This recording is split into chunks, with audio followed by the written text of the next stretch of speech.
Gölün berrak sularına vuran ay ışığı altında yeşil su yosununa tutunmuş minik bir kurbağa yumurtası parıldıyordu.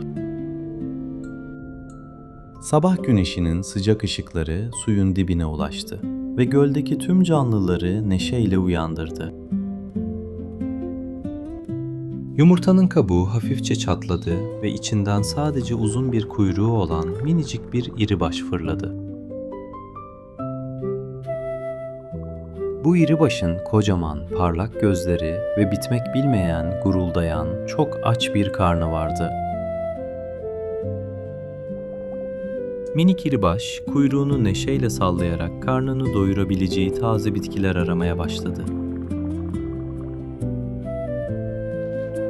Pazartesi günü suyun yüzeyinde salınan yemyeşil ve taptaze bir tek su yosununu kıtır kıtır yedi.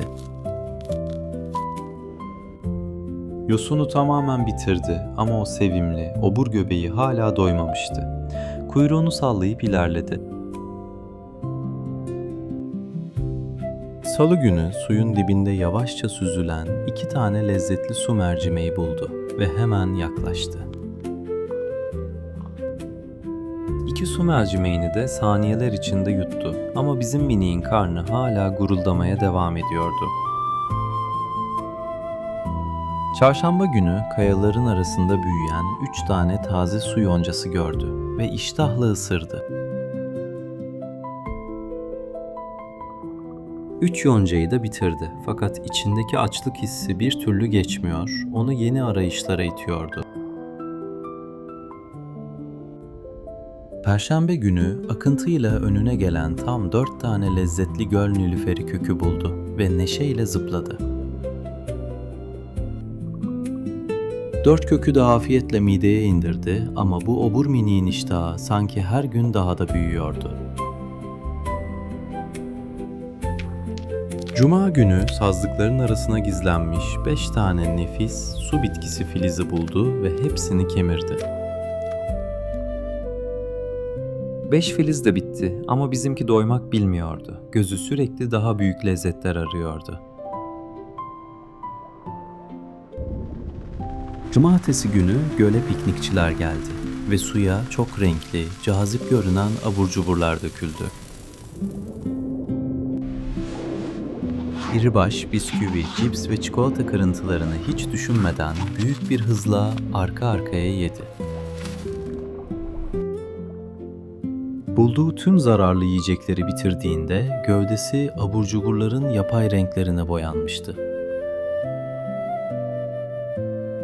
Fakat o gece midesindeki tüm o yapay besinler yüzünden gölün dibinde canı çok acıyarak kıvrandı.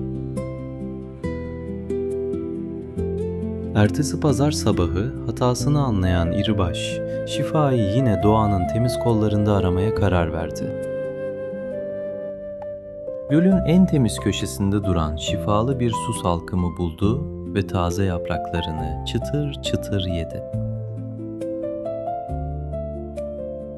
Doğal besin ona çok iyi geldi. Karın ağrısı tamamen geçti ve gövdesi eskisinden de güçlü oldu. Artık o eski, minik, zayıf ve sadece kuyruktan ibaret olan küçük iribaştan eser bile kalmamıştı. Suyun altındaki güvenli ve yumuşacık bir yosun yatağına uzanarak sabırla dinlenmeye çekildi. Birkaç gün sonra mucizevi bir şekilde gövdesinin arkasından 2 güçlü bacak uzanmaya başladı. Hemen ardından ön bacakları da çıktı ve o uzun yüzme kuyruğu yavaş yavaş kaybolarak gömüldü. Artık tamamen değişmişti. Güçlü bacaklarıyla suyun yüzeyine doğru heyecanla, hızla tırmandı.